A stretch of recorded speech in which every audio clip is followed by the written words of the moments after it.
I saw beyond the glow.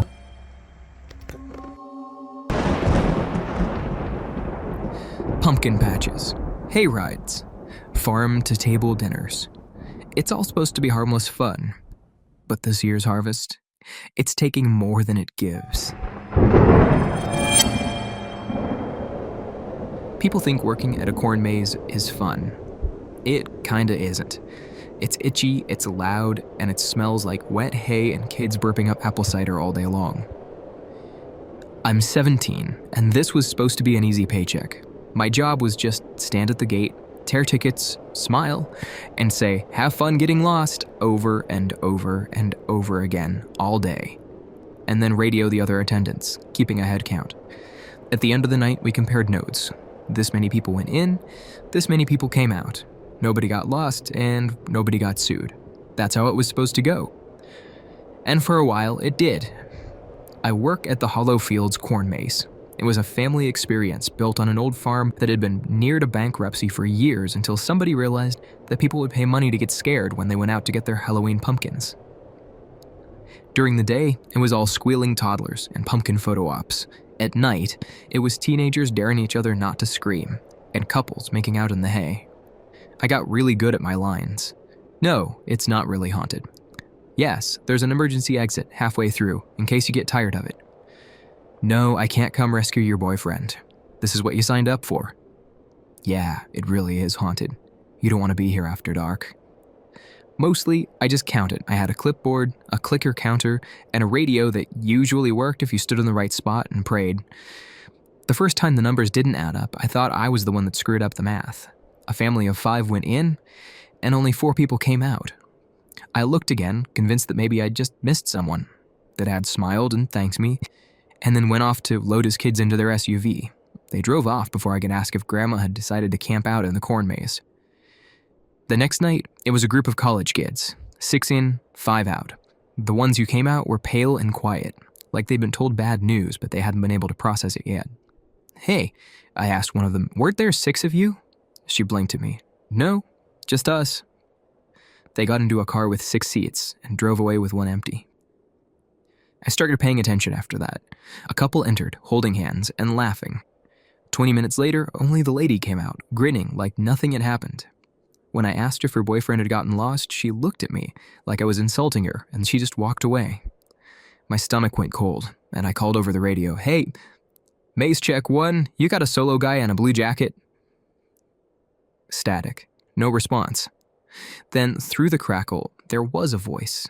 But it wasn't a voice I recognized. It was higher, and for some reason it was whispering numbers.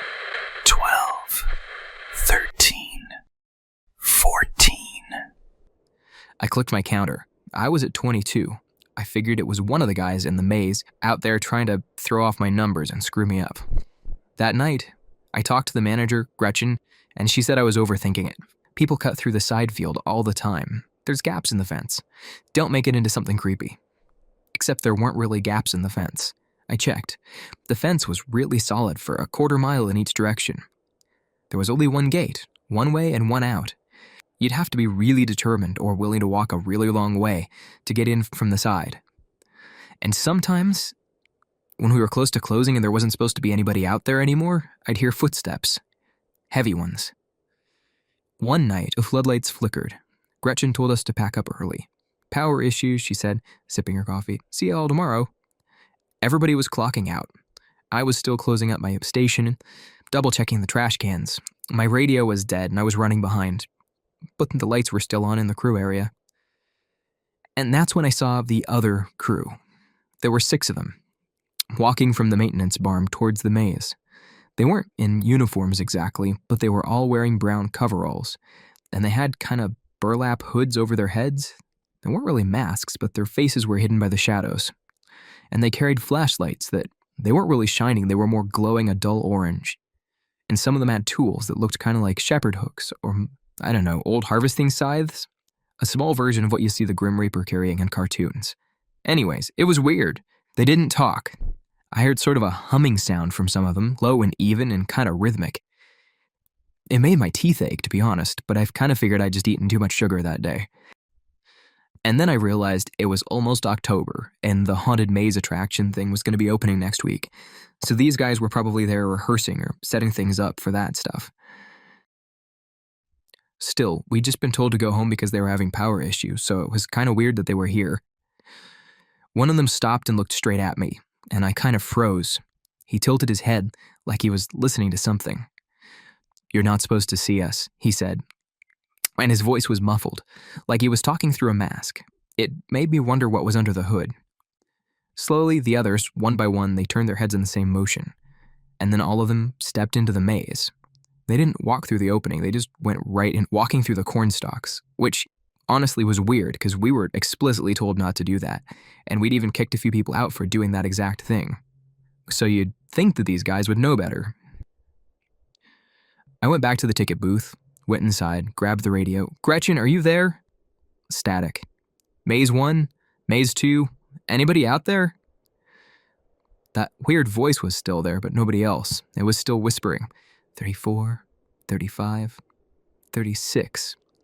I put the radio back down, and I looked out the window, and I saw all the corn stalks kind of sway in a wave, like a gust of wind had just passed through. But there really wasn't any wind to speak of.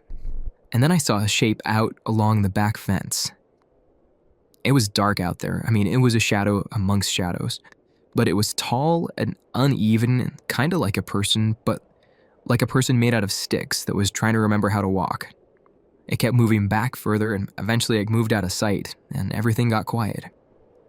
I watched for a few minutes, not really knowing what to do, and eventually I talked myself into at least halfway believing that it was some sort of practice effect for the haunted corn maze. And, well, sometimes you get to clock out and go home.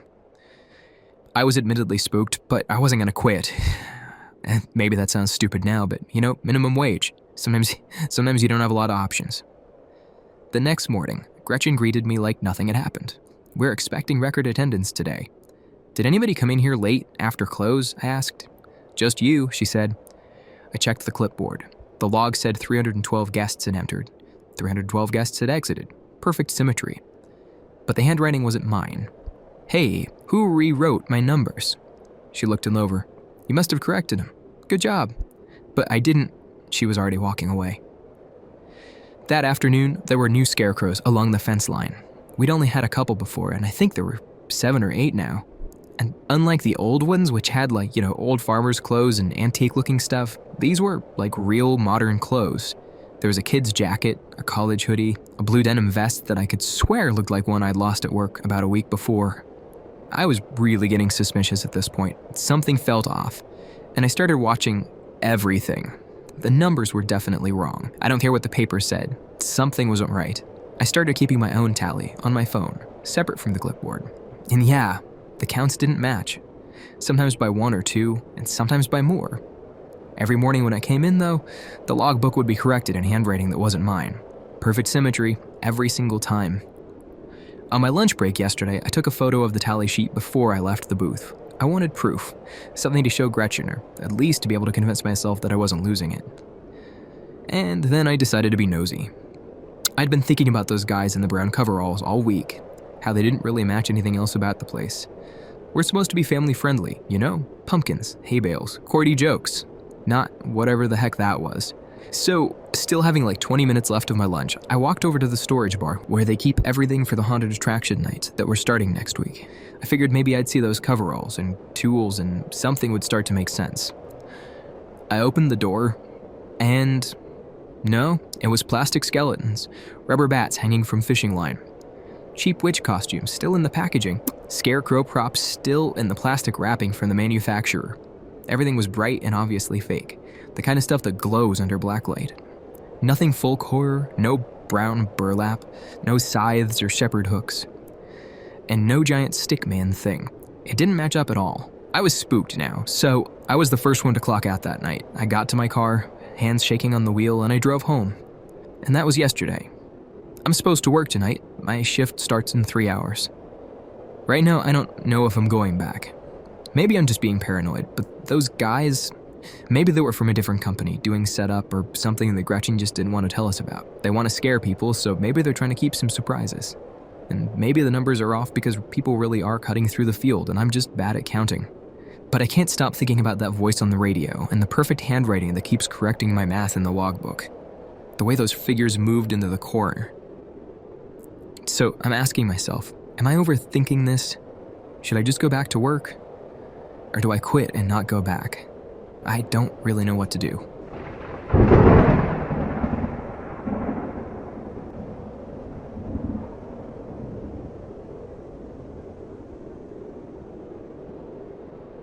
I went to an exclusive farm-to-table dinner. You know, those gourmet things where you eat everything at the farm and it was made right there. I'm posting this now before they find out I escaped. At least, I hope I escaped. Maybe they wanted me to get out, so I would write this and people would see it. Honestly, I don't know which one is worse. Hi friends, it's Haley, your hopefully favorite food blogger. The invite I got said Barrow Hill Farms, Secret Harvest Dinner Experience. Exclusive, farm to table, everything sourced from within 200 feet of your plate, 48 hours offline, only 12 guests. I ironed my linen jumpsuit. I was serious about this. By the way, I should have stayed home, but we'll get to that. They picked us up in a shuttle, and the seats were covered in burlap. That alone was creepy. After we were belted in, there was sort of a host lady that didn't say much, but she gave us these welcome tonic drinks, and they tasted a little bit like apple cider and a little bit like perfume. I guess they were good. They were interesting. Anyway, the trip we took wound through back roads until everything felt soft and distant. I don't know if this place was really that far out in the sticks or if they were just trying to confuse us to keep some mystery. But we arrived right at golden hour, so I guess they knew what they were doing. It was a beautiful farm, rolling fields. It was almost too perfect, like somebody had planned it to be symmetrical for perfect pictures. A woman in an apron met us as we got out of the shuttle. She had flour on her hands. She looked like she'd been cooking all day. She didn't even say hello. She said, "Welcome home," which, I don't know, seems like a creepy thing to say to somebody that doesn't actually live there. I guess that's their brand? Anyway, each guest got a wood-burned name card. Mine said Haley, influencer group. We all laughed nervously. It was pretty straightforward. The chefs, they were wearing brown aprons, and they moved almost in sync, like they were counting the steps in their head to put on a good show. They split us into tour groups. Mine went to the protein sheds. Our guide had hands that looked like tree roots, dirt permanently in the wrinkles and lines, and yet somehow clean looking. Here at Barrow Hill, nothing leaves the farm. We feed what feeds us. Then he opened the shed door. The smell of iron hit me. It was like warm pennies laying in the sun. It was meat, on metal hooks, in the still air. There were drain grates below. Stains were soaked into the concrete. I don't really want to talk about that part. "This is where the larger harvests are dressed," he said. A woman next to me said, "Like cows?" He smiled. "We don't call them animals. We call them family." Dinner started at sunset. One long table, candles, wildflowers. Every plate was perfect. Glazed vegetables, thick slices of rustic bread. The cider tasted like honey and iron. The world pulsed. Everybody looked euphoric. Faces flushed. I don't know what they were feeding us and what they were giving us to drink, but it was good. The head chef stood. To take from the land is to be part of the land. To consume is to continue. We are all harvesters, and we are all the harvest. And everybody clapped. Somebody asked, "What meat is this?" The chef didn't blink. "It's ours." We laughed, but he didn't. Halfway through, a server spilled sauce on my arm. It was dark and viscous, and I could smell the salt. He apologized and guided me toward the restroom tent, and I passed the prep area. The flap was open. There were long metal tables, trays of protein. No animals, just cuts, sections of meat. And I'm pretty sure that one of them had a visible tattoo. You see what I'm getting at. A chef noticed me watching. She smiled like a mother catching a child awake past bedtime. You shouldn't see this part yet. It spoils the surprise. I grabbed for my phone to get footage, and then I remembered that they'd collected our phones when we got there. Keeping us in the moment, they said. I whispered to myself, are we eating people? And then I laughed because that can't be real. When I got back, the other guests were gone. Every plate was scraped clean. Candles were still burning, but I could hear something in the field. chewing sounds. Soft, wet, rhythmic, and that humming again. I didn't know what the hell was going on, but I got out of there. I ran to the shuttle and checked. The driver's seat was empty, but there also weren't any keys. And so I ran. The path curved. Fancy fairy lights led deeper into the fields, not out. Corn brushed my shoulders and left streaks on my clothes. I reached a clearing, and the chefs were there, standing in a circle, coveralls stripped to the waist, arms slicked to the elbows, in something dark. And they were humming in unison. The sound almost vibrated through the ground. And in the center, a trench. There was steam rising out of it. The smell was like dinner had smelled. And they stirred it with shovels, folding the earth like dough. The guide turned and looked towards me, his smile even wider now. The land gives back what it takes. You wanted local, you wanted real. He stepped closer. One of his hands dripped. He held out my name card, warped and damp. Haley, influencer group. And he said, it's important to label everything properly. I don't remember starting to run again, and I don't remember falling. I just remember hitting the ground. And I honestly don't know what happened after that. If you're reading this, you probably think that it's, a scary story or a marketing ploy, some collaborative stunt done with the farm to play up a Halloween event that's coming up. And it's not. I'm posting this on a timer. 12 hours from now, if I don't cancel it, this post pushes live. Which means if you're reading this, then, well, I didn't actually escape and I didn't make it. Or something worse. Update. So nobody came to get me, and I didn't cancel the post because I was busy talking to the cops. I told them what had happened, and I think they thought I was just crazy. But they took me out in a car, and we tried to retrace our steps just to find where this farm was. They didn't have any record of it, there's nothing online, and I couldn't find my way back. So eventually they took me home. I was starting to think it was a bad dream, but when I got back inside, my phone was there. Battery charged almost to 100%, and there was a notification for an invite to an event next month. The subject line was Second Harvest. Possibly worse, I just noticed that there's a new contact saved, and it's just titled Home.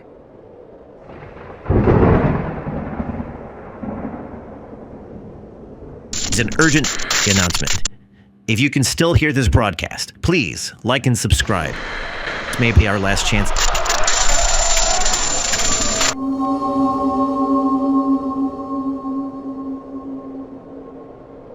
I didn't want to go on the hayride. That was Dad's idea. It was part of his annual Family Fall Fun initiative, complete with exclamation points. 3 of them. He'd been planning this since August, circling dates on the calendar, researching farms.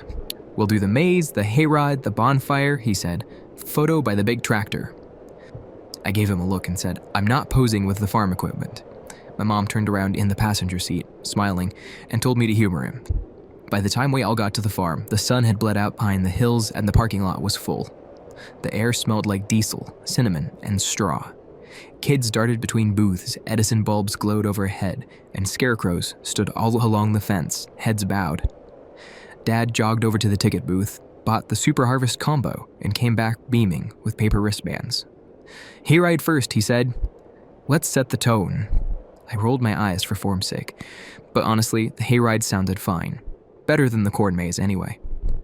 The hay wagon was classic. Wood slats, hay bales for benches, rails just high enough to make you feel penned in and low enough to leave you nervous of falling off.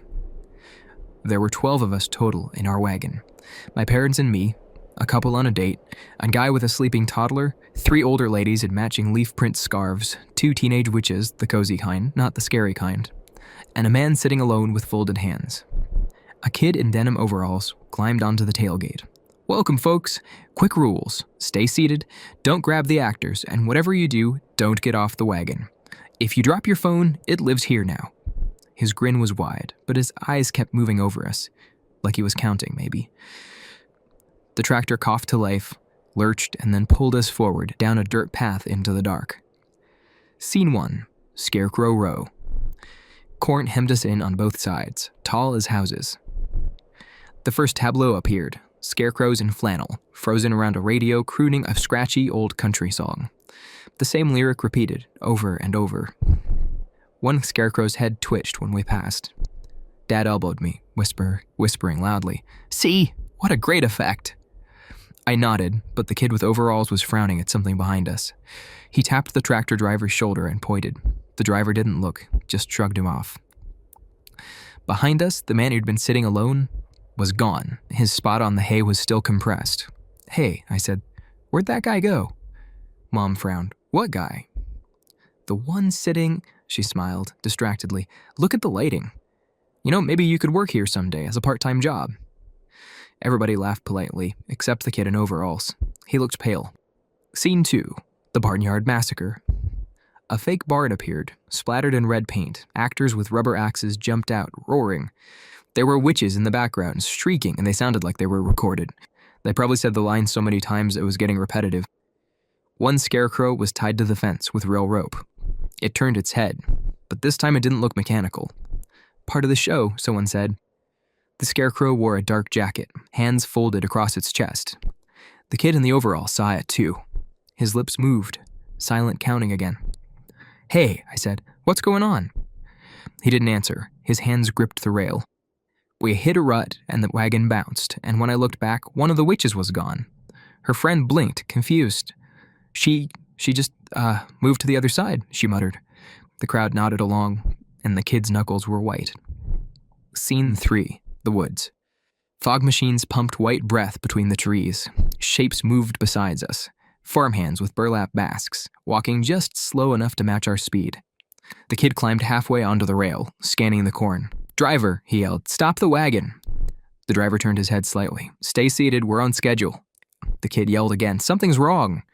Everybody laughed, nervous laughter. We all assumed it was part of the script. The kid turned to me. "You saw them disappear?" I nodded. He swallowed hard. "I've worked this ride for 3 seasons. The numbers are never right at the end." Another bounce. Another scream. The theatrical kind, from somewhere in the corn. One of the scarf ladies slumped forward into the hay. Everybody gasped. Dad leaned over. "Ma'am, you okay?" She didn't respond. Her head hung at sort of an odd angle, the scarf sliding loose. Beneath it, her neck looked kind of wrong, like a weird stuffed animal made of nylons or something. Mom laughed, uncertain. "Oh wow, is she part of this?" The kid in the overalls made a choked sound. Dad reached out to touch her and then pulled his hand back.